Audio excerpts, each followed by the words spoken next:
What's good, everybody? Welcome to Origin Story, the podcast that interviews creators about where they came from to understand how they got here. My name is Philip Russell, and I am with my co-host, Ben Thorpe.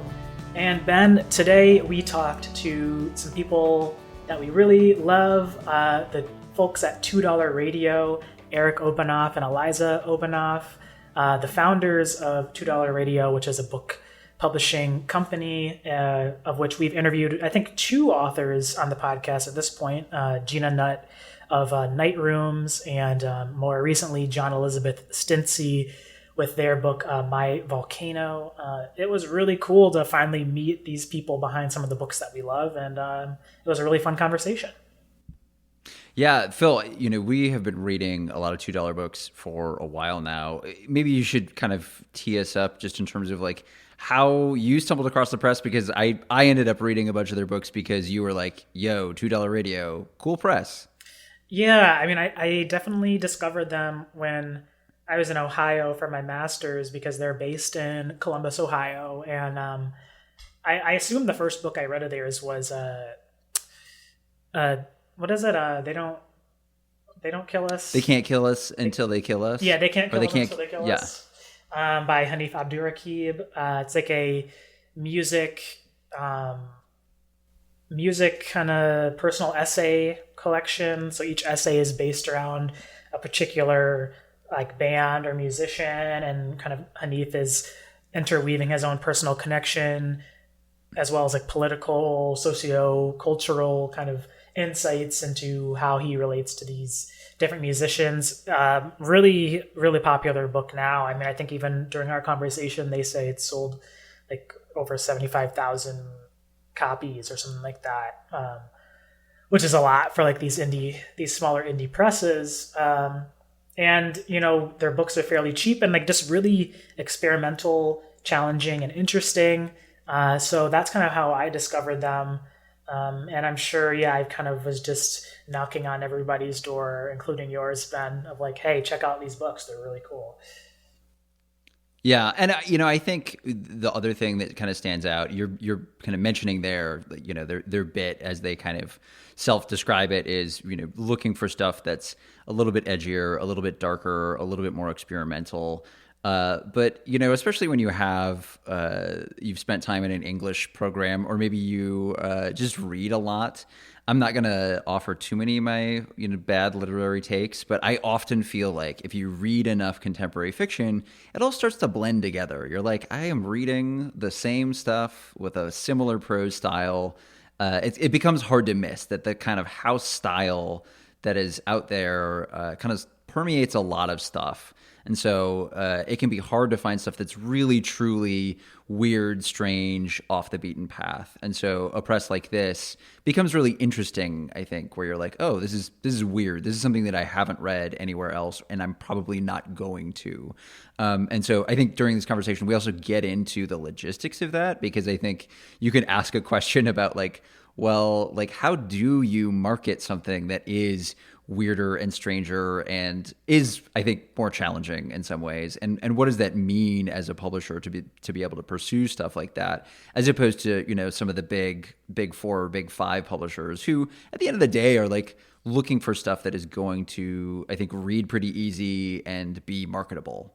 Yeah, 100%. I mean, if anything, I think $2 Radio's books was the first time where, again, as people who have been in like these programs and were writing work with the intention of maybe having a book or some kind of bigger project someday, when you think of the big publishers like Random House and all that, it can feel very like, unattainable. And not to say that like getting a book published at $2 Radio is necessarily any easier, but if anything, it just kind of made me feel like some of the more weird things I was writing actually could find a place to be published. And I mean, also like, I liked that they have a lot of books that are like really short. I mean, they have plenty of books that are longer, but one thing I really liked is some of my favorite books by them are like these really short pieces. And I think when you're in grad programs, sometimes it can feel like, oh, you can't really have things that are like kind of on more on the shorter end when you're thinking about a longer project.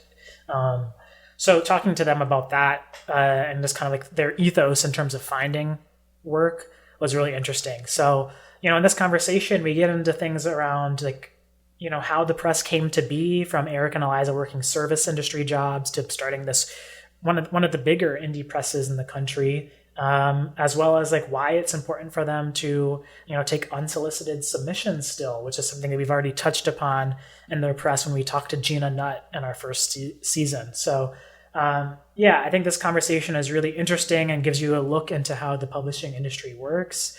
And they just had a lot of really fun stories to tell us about, this whole concept we've been talking about of like making the dream a reality and kinds of the sacrifices you need to make in order to get there. So really cool conversation, and we'll just jump right into it.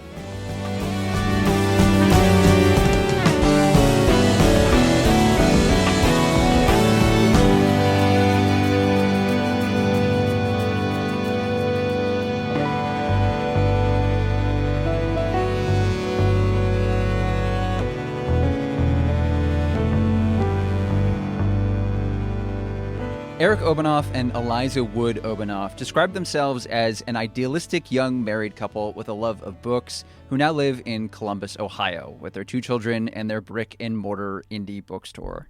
The two founded $2 Radio as a family-run outfit in 2005 with the mission to reaffirm the cultural and artistic spirit of the publishing industry. Both of you, thank you so much for coming and talking to us today.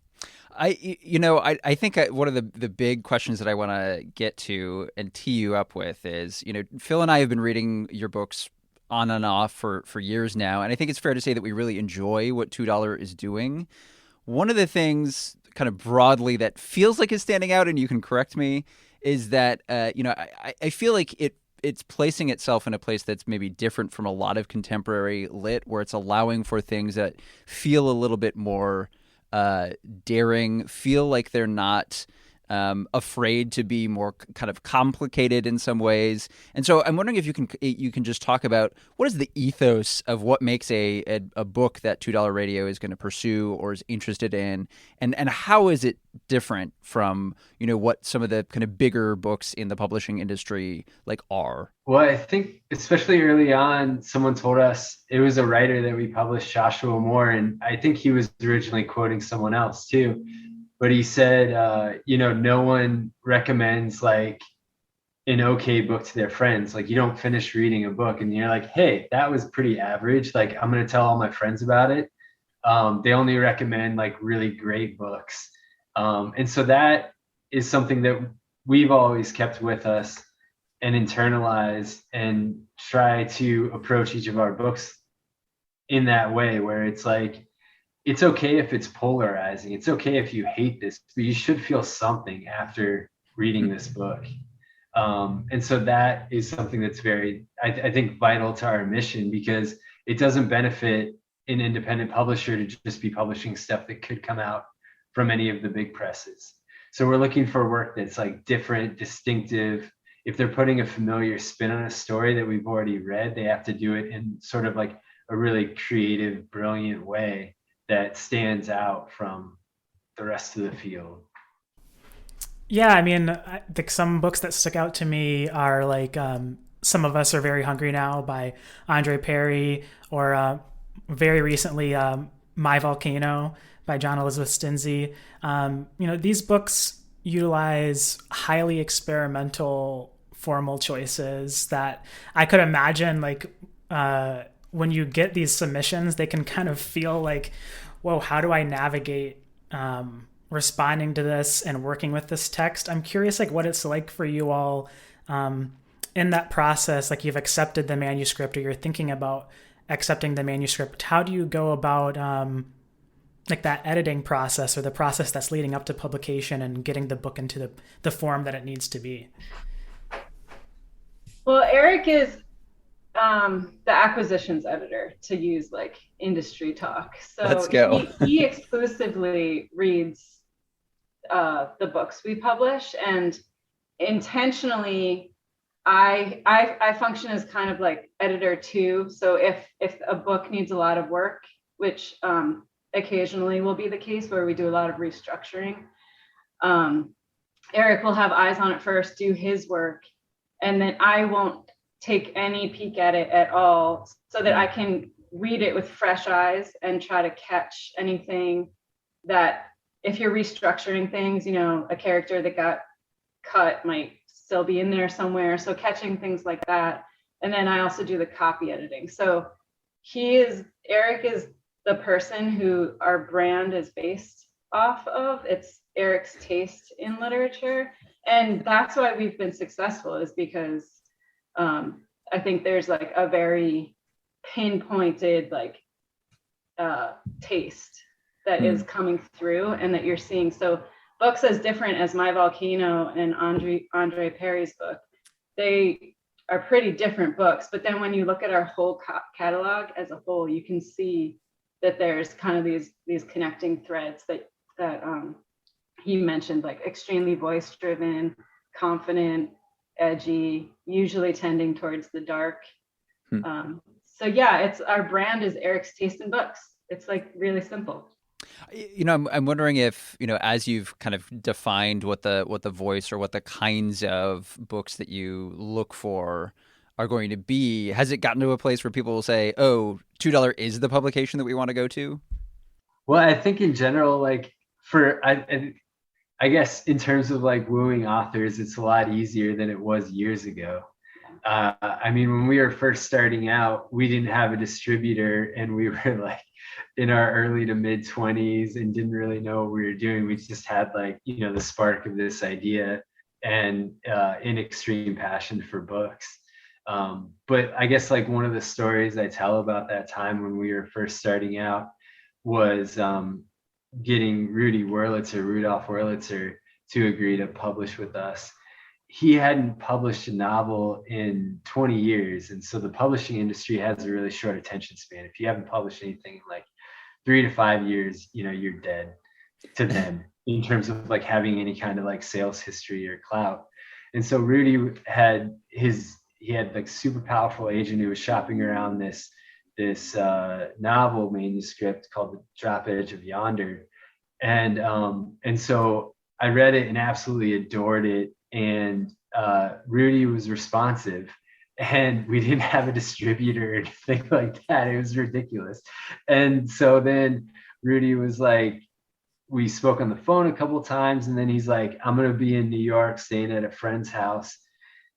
If you want to meet up and we can talk about this. And so I met him. It was, we were living in New York at the time, living in Brooklyn. Met up with Rudy. He didn't tell me who his friend was, but it was Philip Glass.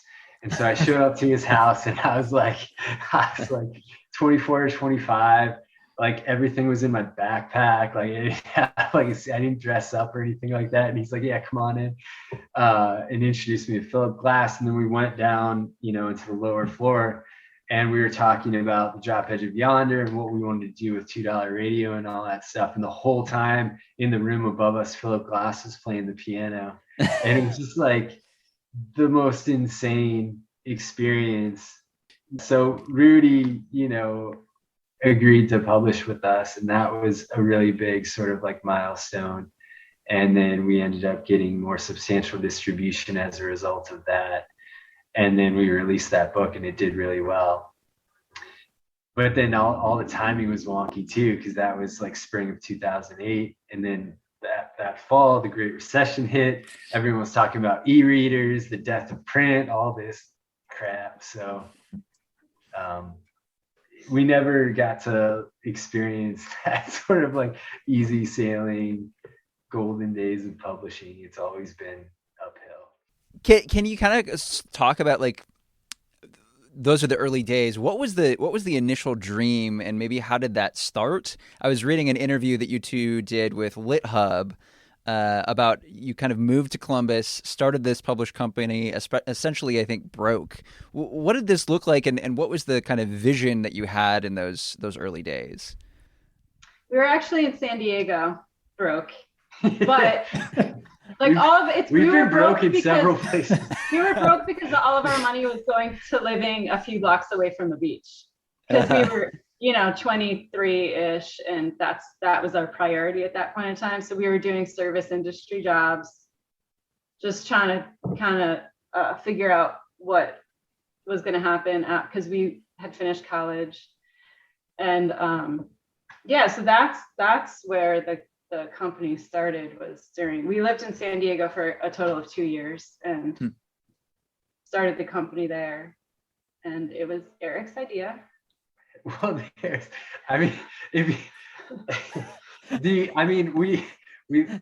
was my idea to have a baby. So and it was his idea to start a company. So we started a company. We were reading a ton, and we were, that was sort of like a shared passion of ours, was like reading and passing out books with one another. So it was pretty like informative in terms of like common ground for our relationship early on, was to be sharing these books that we really loved. And so I was picking up a lot of books published by these small presses like Akashic and Soft Skull and Small Beer.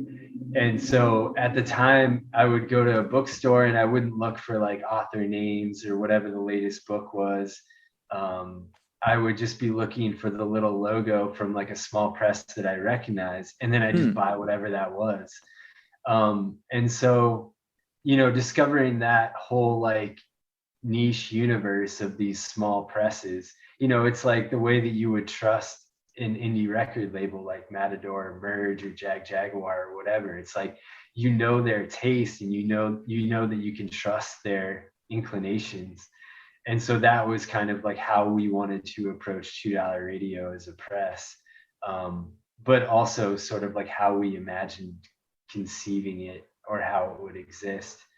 But also, if you look at the publishing industry as a whole over the last, like since World War II, because there's been so much corporate consolidation from World War II until the 90s, right now there's been even more consolidation in the last couple of years, where we're really looking at there's 4 major corporations that make up like 80+% of book sales in the US. And so the flip side of that is it's created an environment over the last quarter century for just small publishers to pop up out of nowhere and get like really, really incredible work and publish it, and craft this identity out of nowhere. Which is how we got Rudy Wurlitzer's novel, The Drop Edge of Yonder, in the first place. And there was another book that we read by Andre Schifrin called The Business of Books. The Business of Books, which was really inspiring to Eric, and then he passed it on to me and I read it. And I was also inspired because it's just kind of like the underdogs, like rising up to the challenge. And so there was just those were like some of the magic ingredients that led to the idea of like, we're going to start our own family press, was a shared interest, a shared taste in books, a vision for what we wanted to publish. And then just we're really kind of independently minded. So Eric, take us back to the pitch of $2 Radio. Did you like bust into the room with a bunch of manuscripts and you're like, Eliza, we need to start a publishing company, you just got off work? I know Eric was bartending at a Holiday Inn. Yeah, a Holiday Inn on the beach in San Diego. I think that there's something magical about that period in your life where you can do things without a lot of foresight or like industry know-how. And if you're naive enough and idealistic enough, then you can just kind of like shoulder through all the various obstacles. You just kind of assume things will work out at that age. Yeah. Yeah. Which is definitely, we were like, we'll just do that. We definitely didn't have like a business plan. We did not have a business plan. We still don't have a business plan. And we didn't have any money either. And it was like, I got in touch with John Martin, who started Black Sparrow Press. And so when I got in touch with him, I was like, this is really cool, this story thing, blah, blah, blah. Do you have any insight or advice? And he's like, well, like I also had like $30,000, which I think in today's, at that time, like 2007, in 2007 would amount to something like $300,000. Yeah. And it was just like, oh shit, like, well, we don't have that. So I don't recall you telling me that. I've always been the optimist of Yes. the two of us. So yeah, didn't want to concede that to Eliza. Yeah, so yeah, we just kind of, all the ingredients were there, and then starting a indie press was the result of just everything falling into place. Can you maybe talk about that process? I think, we've been talking to a lot of this year so far. We've talked to musicians who go on tour and then start to wonder about kind of what does stability mean? How do I kind of chase this dream that I have of this kind of making it as a musician or as an artist? But also I have to like balance my life and like figuring out how to get through that. And I'm wondering what that process or what that balance was like for you over the course of, because my hunch is that you didn't kind of put out one book and then you're like, all right, done with the day job. Like we've done it. My sense is that was a process, and maybe you can talk about what that process looked like. It was a process. And like I mentioned, we started a family at the same time. So, so basically I think this is our 17th year of having the press. And I think maybe at year 10 or so, I think Eric was able to finally quit his night job. But so our process with running the press was Eric worked a night job, usually as a bartender managing a bar. And I had a day job at a corporate textbook publisher. So we would, because daycare, I don't know, do you guys have kids? Daycare is so expensive. I don't, but I hear that it's very expensive. Yeah, so we couldn't afford daycare. So he would watch the kids during the day and simultaneously work on the press. And then I would get home from work. Sometimes we would like just say hello to each other as we like passed each other to go, like I was getting home from work and he would go to work. Yeah. And then I would, like do my copy editing tasks and whatever else needed to get done with the kids. So basically it could have been really easy at any point in the last 17 years to say like, this is too much. Like, we need to stop. But we're just both so stubborn and willing to take on a lot of responsibility. Like each of us, we're both built that way. So it was just never an option to stop. And then finally, once you build up enough of a backlist and keep putting out work that resonates with people, then I think the snowball just keeps getting bigger. So now we both work full time for the press, and we like chose to live in a place in a neighborhood that was extremely affordable. So it's like every decision we've made in our lives has been based around letting the press like grow and thrive, including moving to Ohio because the cost of living is cheaper than San Diego or New York City, as one might imagine. So. But I definitely think like a lot of what you're talking about can really feel daunting throughout that whole process, and has felt really daunting over the course of the last 17 years where, when we were starting out, especially, we had these different like milestones where it was like, man, we just got to get covered by the book publishing trade publications and then we'll be set. And then we got covered by those places. And then we're like, okay, once we get a major distributor, then we'll be set, we'll be able to do this full time. And I would, ask our friends who worked in the industry too, like, how long did it take you before? A lot of them said like 10 years. So that was kind of like in the back of my mind. But, another one of those milestones was like, man, we just got to get our books covered by major media and the New York Times.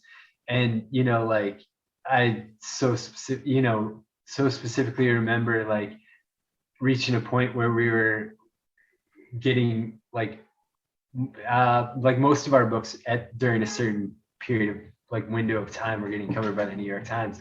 And, we were still like working through the slog of like working till 3 a.m. and then like getting up with the kids in the morning and working on the press and stuff like that, and juggling our kids and work. And so it's really humbling to that whole process of, having to, sweep the floor at night in a bar after, reaching this really extreme high of having a book get like a full page review in the New York Times.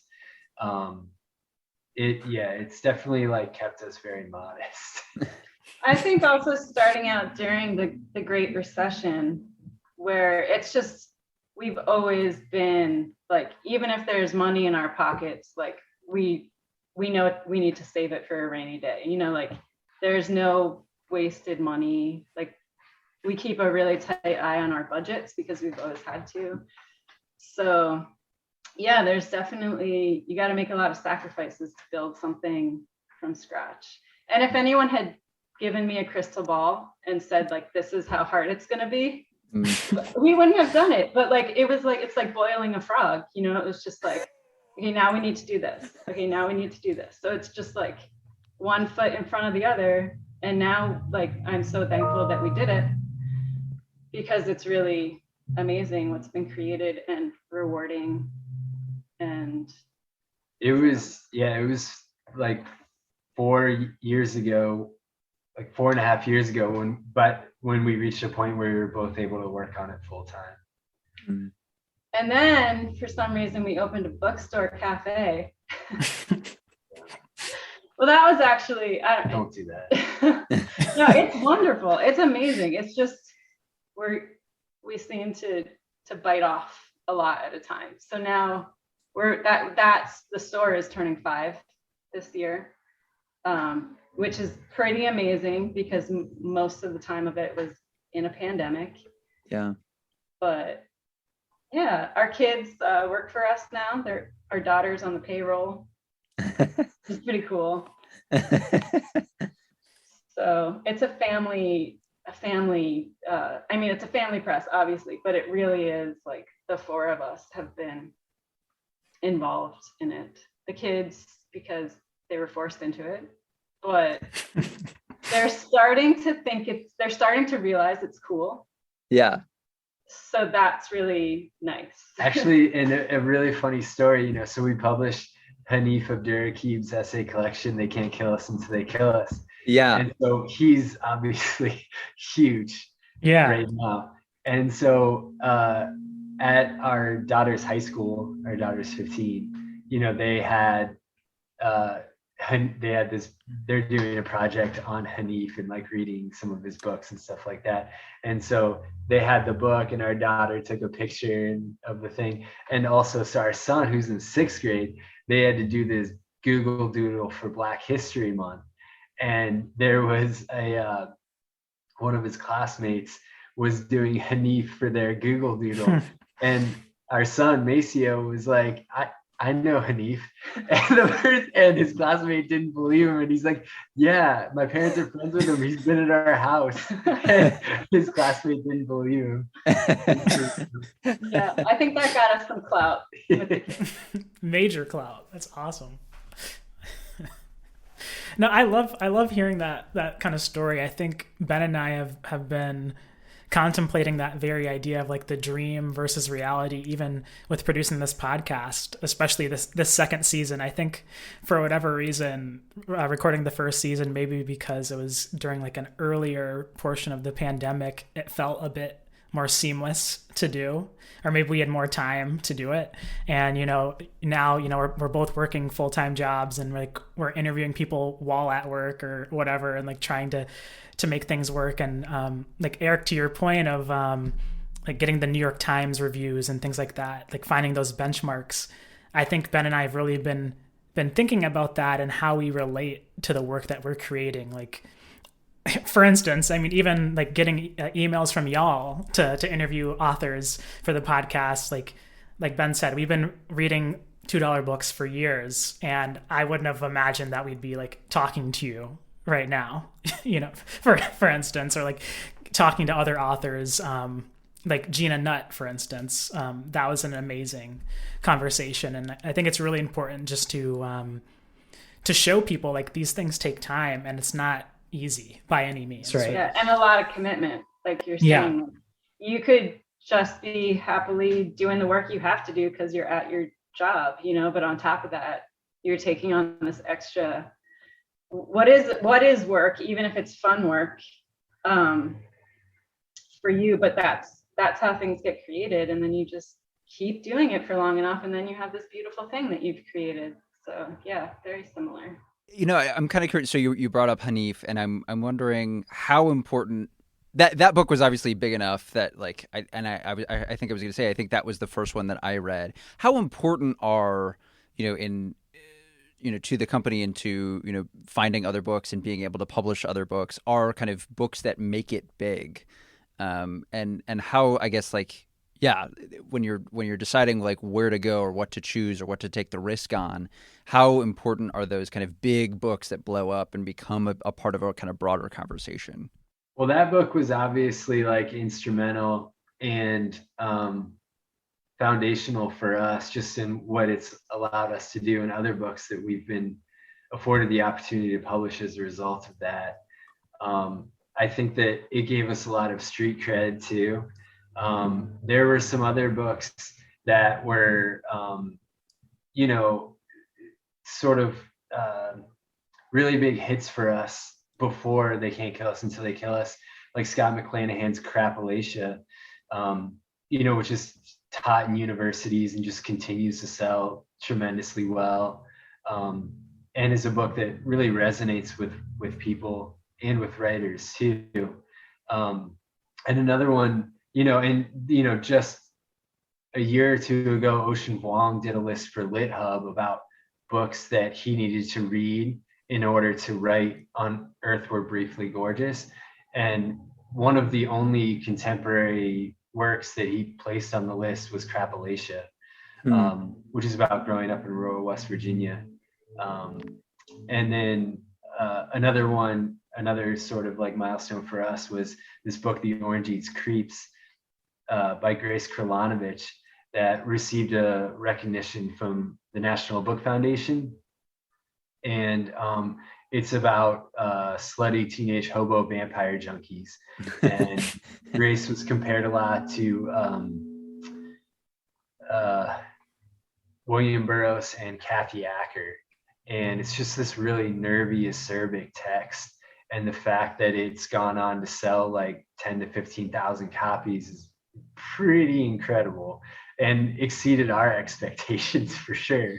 But it's also like it's under option with Mary Herron, who directed and adapted American Psycho, and she's planning on it being her next project that she comes out with. So hopefully it's a movie really soon too.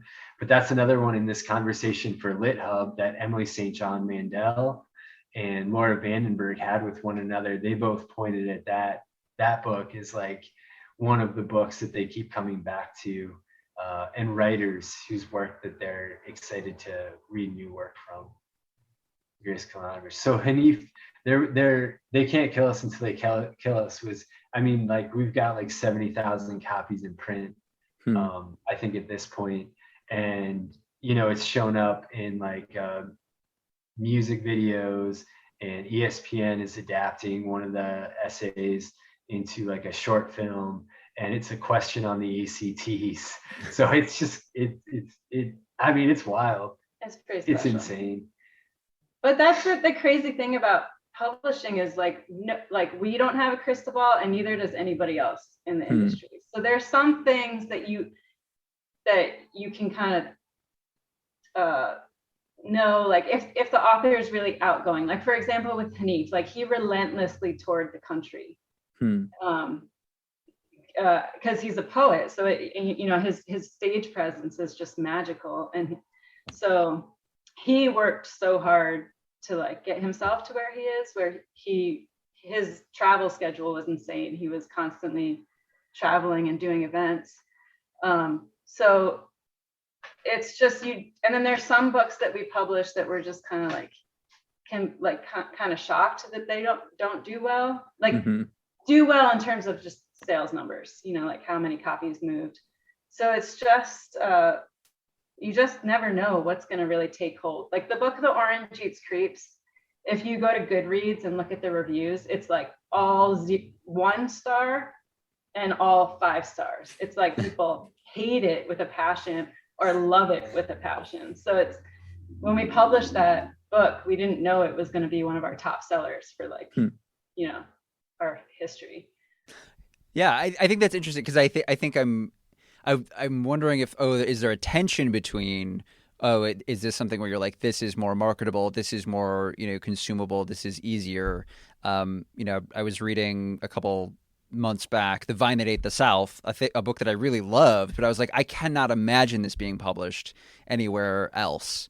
And so I'm like, is there ever that tension there, or are you just like, these are the books that we want to take chances on, and so like, just like your podcast that you're creating, it's kind of like the Field of Dreams, like if you build it, they will come. So you've built your thing, and you're going to attract people that are into the thing you're doing. And we've built this thing that is very like, people can see what we're doing and are attracted to it. So I think in part we have somewhat of a loyal reading, like a reading base, like people who have read a few of our books and have liked them, like continue to come back because they're curious, what else we're going to do. So we take that really seriously and try to have like a no wasted bullets, like make sure everything we put out is like this top level, like our expectation of excellence. Which is good for us in terms of our relationship, in terms of just like being a married couple and not having any kind of like bullshit filter. It's just like, if Eliza's like living with me, like I will not hear the end of it because there's just no room for error. So my point is, if we publish a book that like Yelena Moskovich is one of my favorite authors on this planet, and we have had the good fortune of publishing 2 of her 3 novels. And I think we actually wanted to publish the first one, but it got placed with someone else. But then we got Virtuoso, and it came out January before the pandemic. So like not great timing. And then we published her 3rd novel last year.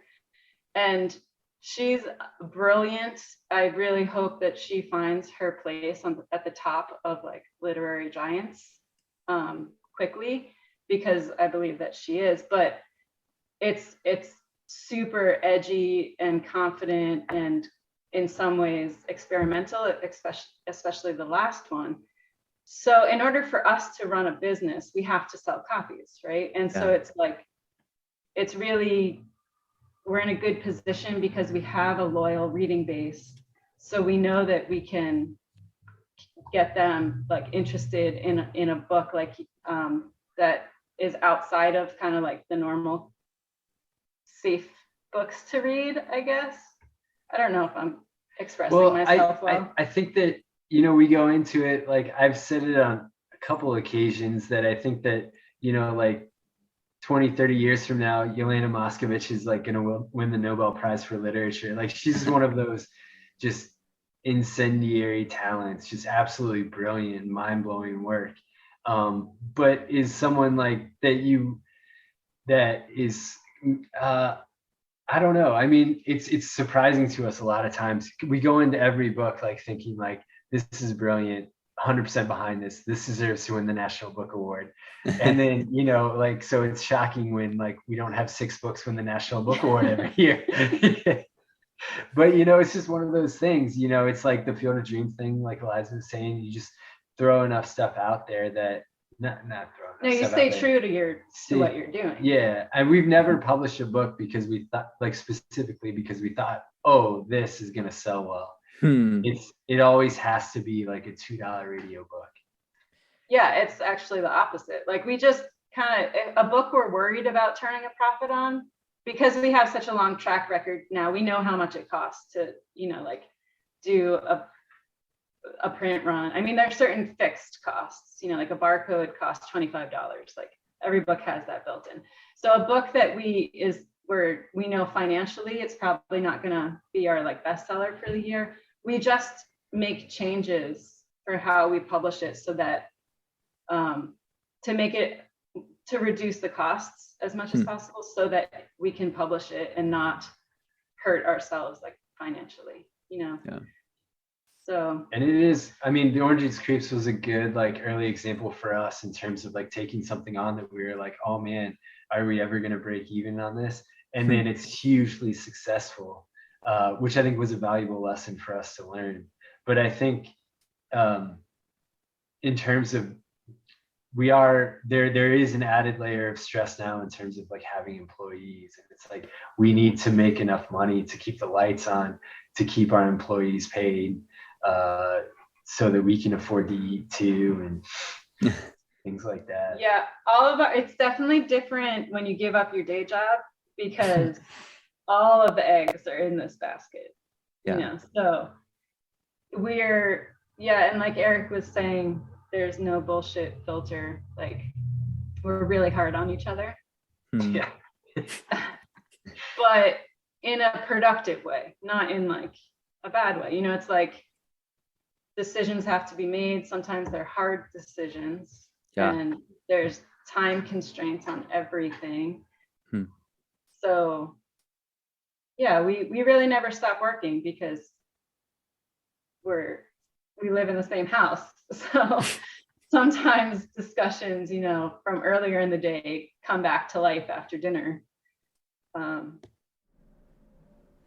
I think that makes a lot of sense. I mean, your point, Eliza, about like you've built up this audience that you can take risks on certain novels or collections and know that you can kind of get people bought into it. I think it's so true. Like I can say for sure $2 Radio is like the one, like Eric, to your point of like looking at the logo instead of the author's name. Like whenever you guys have those sales, that's like 5 books or whatever for how much, I always buy them. Like I probably have like 20 plus $2 Radio books, and it's because of what you're saying, Eliza. Like I just know that the work is going to be challenging and experimental and interesting on a formal level, and that's what I'm interested in. So I'm okay with like not knowing who the author is and just knowing that the book is going to be something I like because y'all like it.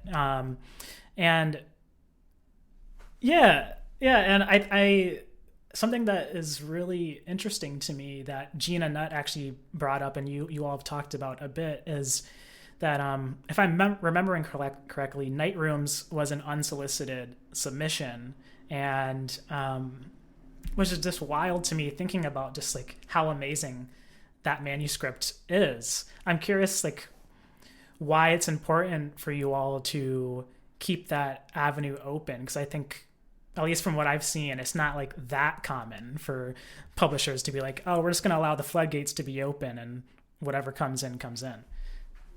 I mean, it's super important to us to continue to accept unsolicited submissions, and there really aren't that many publishers, I guess, our size who do that. Most of them might have like a very specific reading window when they do open it up to unsolicited submissions.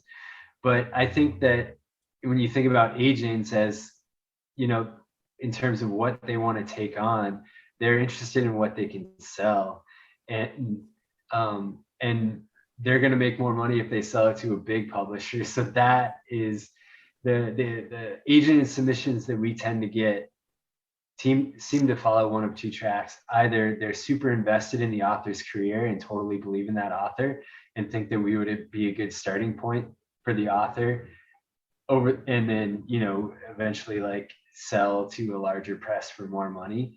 Or the second track is they've already submitted to all these big publishers and they've all said no.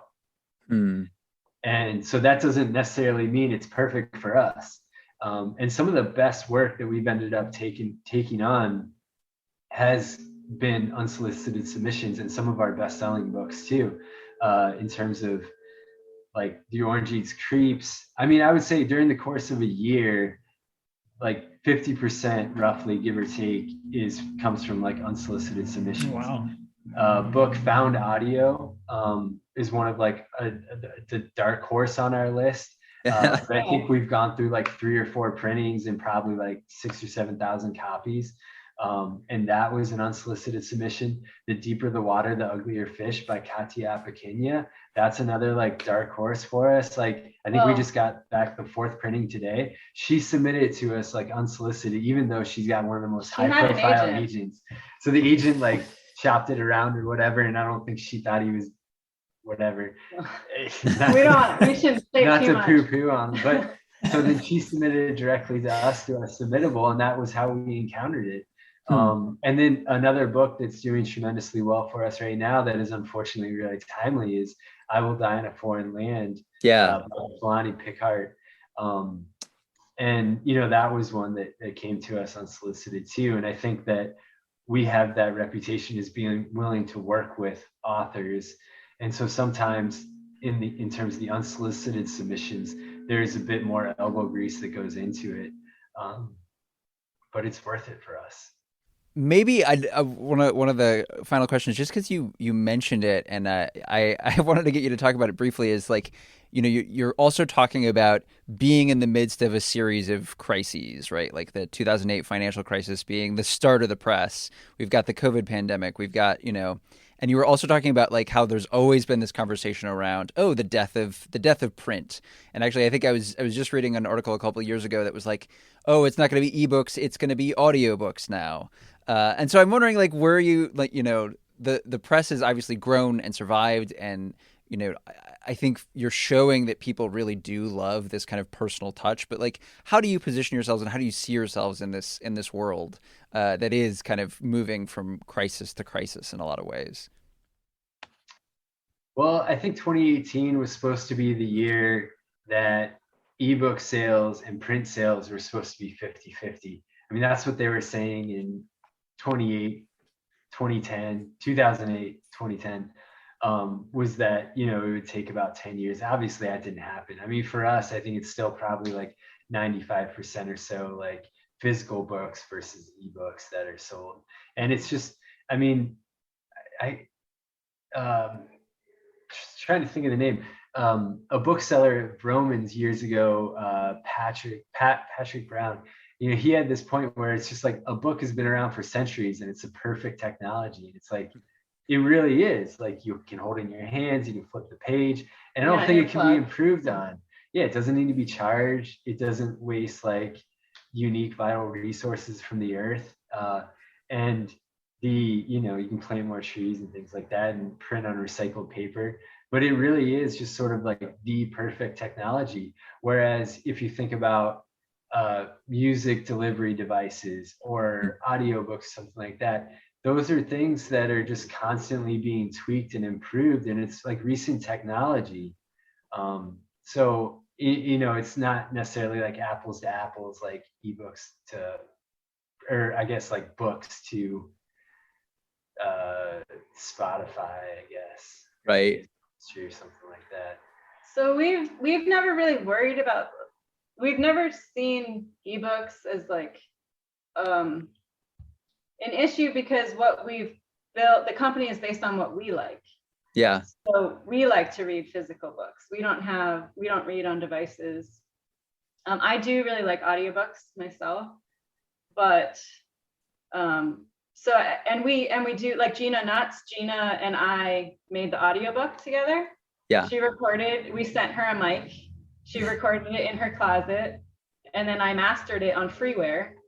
So, it's like we definitely embrace the different channels, like audio, ebook, but our bread and butter is the physical object that we like both revere.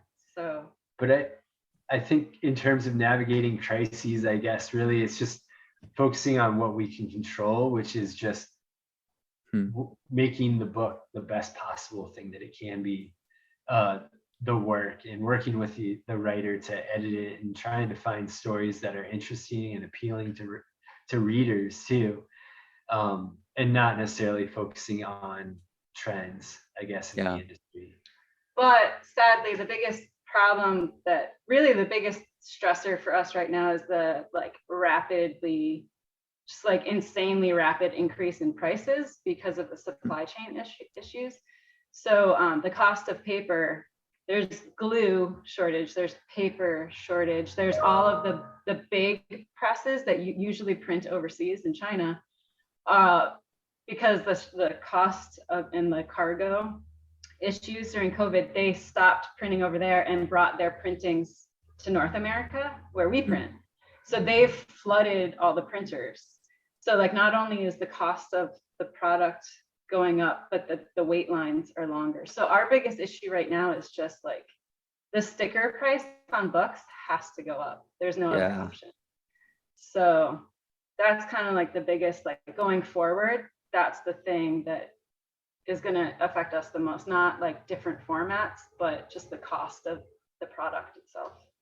There's something to be said too, like for us as consumers, you know, being willing to accept something at a higher value because of the work and acknowledging the work that goes into it. And I'm okay with that in terms of like what I purchase, whether that be like food at a restaurant or a piece of art or something like that. And I think if you look at the prices on some things, they haven't been allowed to go up much of the last 17 years since we started. You know, like books haven't really increased in cost while everything else has because of Amazon, things like that. So it's, you know, a give and take. It would be nice to see like books achieve sort of like their due value in our culture, which they do in other countries. So it's just kind of like that's the next phase, I think, for not just us but publishing as a whole. Well, something on a completely unrelated note, something I had to ask was I saw a funny video that you all recorded with your kids. I think it was like your kids interviewing Eric or something like that. And it got me thinking, just like, I feel as like, you know, you read interviews with like famous musicians or authors or whatever. And when it comes to the kids are like, oh, I don't listen to the music, or like, I don't care about what my parents do. Obviously your kids, you know, work for you all at $2, but I'm curious, like, what is their relationship to the business and books and reading? Are they avid readers, or do you find that, how do they relate to it? They are avid readers. They both excel at reading, and you know, they get tested like 10 million times a year at schools. So they're very high levels of reading, and they really love reading, which is the whole point of all of it. We've been trying to get our kids, especially our older one, because of the maturity level, to read some of our books, some $2 radio books, which I can't tell if there's a little bit of resistance to that, or if it's just that our books are not meant for 15-year-olds, you know. But they definitely, like we touched on, they're definitely respecting what we do and realize that it's something for them to be proud of. There are definitely times too where we'll get in the weeds talking about it, like while we're sitting outside or something, and our son will just be like, all right, I'm going inside now.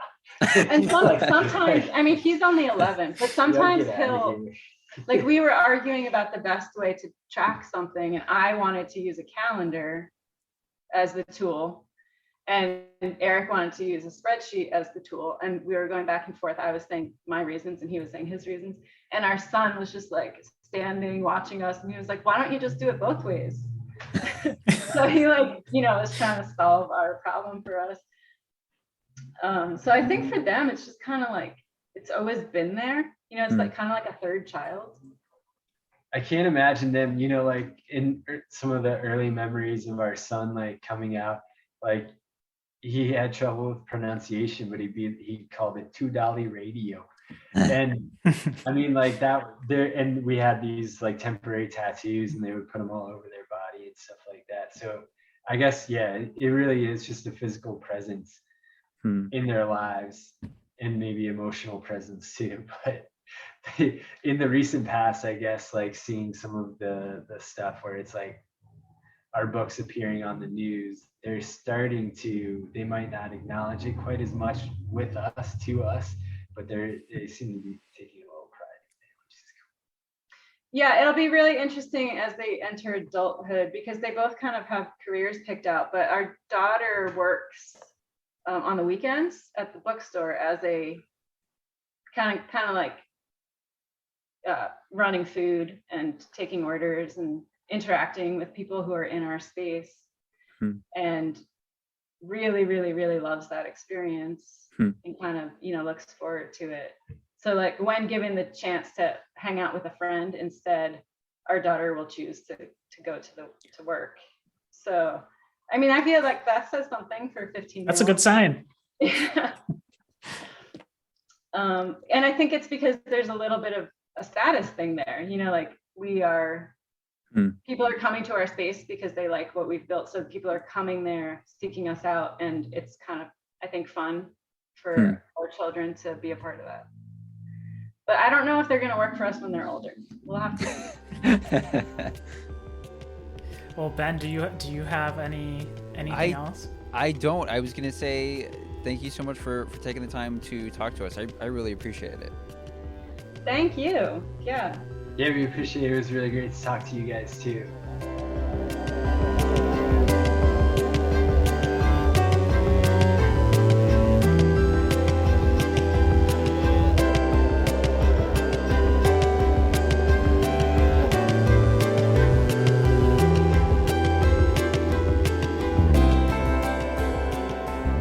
And that was our conversation with Eric and Eliza Wood-Obenauf about $2 radio, how it came to be, what they're doing now, why it's important to have kind of unsolicited submissions in a industry that has kind of, gotten rid of that. Really cool conversation. And I don't know about you, Ben, but it kind of gave me a little bit of hope in terms of like, oh, maybe like the work I'm working on, I can place it somewhere, whether it's $2 radio or, a place kind of like theirs. Yeah, 100%. I think like talking to people who are like, oh, actually we go out of our way to find stuff that is going to stick with you and to kind of be weird enough or experimental enough or say something strongly enough that it's going to impact you, that as a reader you're going to stick around with it. I really just love that ethos too. I think Eric kind of talks a little bit about it, and Eliza touches on it too. But this idea that you like can't predict what's going to blow up, like you can't really know like what are the books that are going to pop off, I think really stands out for me. That as a publisher, they're kind of saying, listen, there's no real way to know what books are going to make it big and what books are going to kind of fizzle out. And so in some ways, like that's an incentive to make these bets on books that are, strange or weird or different that you can't find anywhere else because, like A, why not? But B, also like then you want stuff that people are going to, want to talk about because it is so different and it is so challenging that people will be like, oh, hey, I haven't seen this elsewhere. I just think it's an interesting way of approaching, how do you make guesses about like what's worth publishing? Yeah, for sure. Like, there's a part in the conversation where Eric is talking about how like their ethos in some ways with publishing is that it's almost like a record label, where like an indie record label where, even if you don't necessarily know who the author is, the kind of intentionality behind it is that, the readership trusts Eric and Eliza's tastes in that it's going to be a good book. It's going to be experimental. It's going to be like something they haven't experienced before.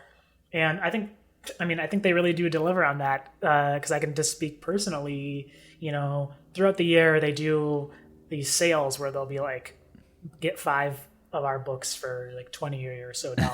And like dead ass every time I'm like, okay, well, I guess I'm getting 5 books. And it really is because I'm like, okay, I've read a couple of their books and I know that whatever the case may be, it's going to be a book that I'm not used to, like in terms of the structure. Like I can think of like My Volcano, like that book, like 100% have never experienced anything like it, probably won't experience anything like it except by a press like $2 radio, or like another book of theirs that we haven't had on the show, Tariq Shah's Whiteout Conditions. It's like a really short, brisk novel, like probably under 200 pages long, hyper focused and really inventive. Books like that are ones that you're not going to really see in these bigger publishers, and I wouldn't necessarily pick out if they were from those bigger publishers. I think kind of having somebody like $2 Radio's stamp of approval on there makes me okay with maybe taking a risk on a book that I normally would pass by in the bookstore. Yeah.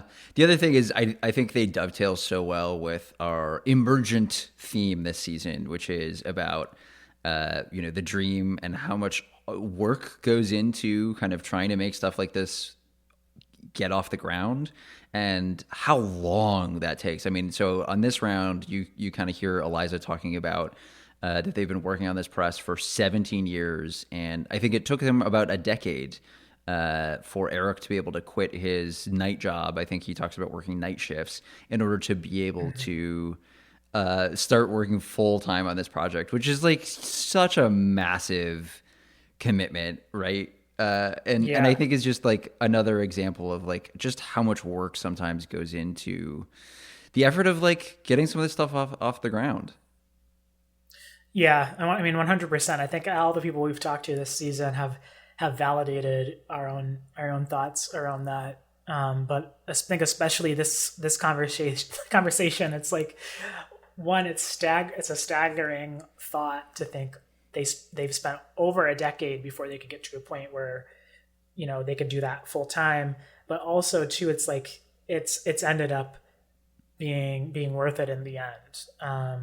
And without looking at it with rose tinted glasses, I think that they are pretty honest about like if we could go back, we probably wouldn't do this thing. I think is what they said. So just like thinking about that and how this kind of choice they ended up making, while difficult, has ended up kind of producing a life that feels fulfilling for them. I think is so cool.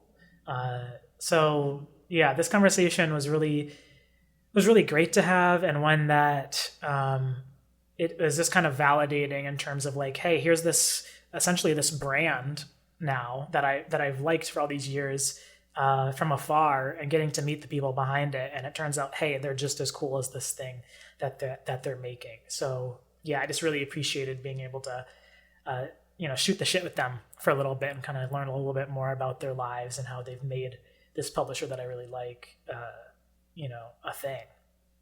Yeah, 100%. Phil, anything else? No, I mean, I think as always, if you enjoyed the show, definitely follow it on like Spotify, subscribe on Apple Podcasts, and give those 5-star ratings, even if you don't end up leaving a written review, which you should.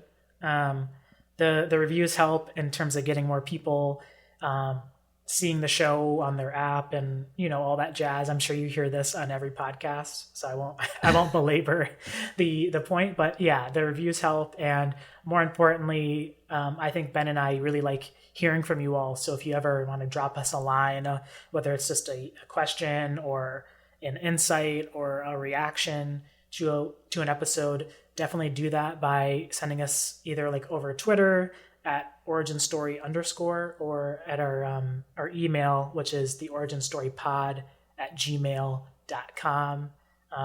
You can also find all this information at our website, which is originstory.show. Thanks, as always, to Ryan Hopper for our intro and our outro music, Melody Hirsch for all the design work that she's been doing for Origin Story. You can find me at sad_radio_lad. Phil, where can they find you? They can find me on Twitter at 3D Cisco, like the musician, on Twitter. And in terms of $2 Radio, $2radio.com, as well as on all social stuff at $2 Radio. Again, I think that their books are really great. Some off the cuff recommendations would be, My Volcano by John Elizabeth Stincy, Night Rooms by Gina Nutt, And another one I really liked was Some of Us Are Very Hungry Now by Andre Perry. Ben, I don't know if you have others you might want to recommend. I really liked The Vine That Ate the South, which is just a really, really well written book, kind of Southern Gothic, worth checking out if that sounds like your jam at all. I also checked, just because we always do like what's the latest release with all of our folks. Obviously a much longer list because this is a publisher, but they do have a $2 radio guide to vegan cooking, which just released. And as a reminder, I think they talked about it briefly, but they have a vegan restaurant as part of their pub, which is pretty cool. Yeah, 100%. I'd love, like, when I lived in Ohio, I never actually got to visit the store. So, at some point in time, Ben and I were going to have to do a live recording at $2 Radio. They already offered, so one day. Time for us to do a grub tour, Origin Story Food Edition. Yeah, I'm ready. So, thanks again for listening to the episode. And, we'll be back here again with the next episode of Origin Story.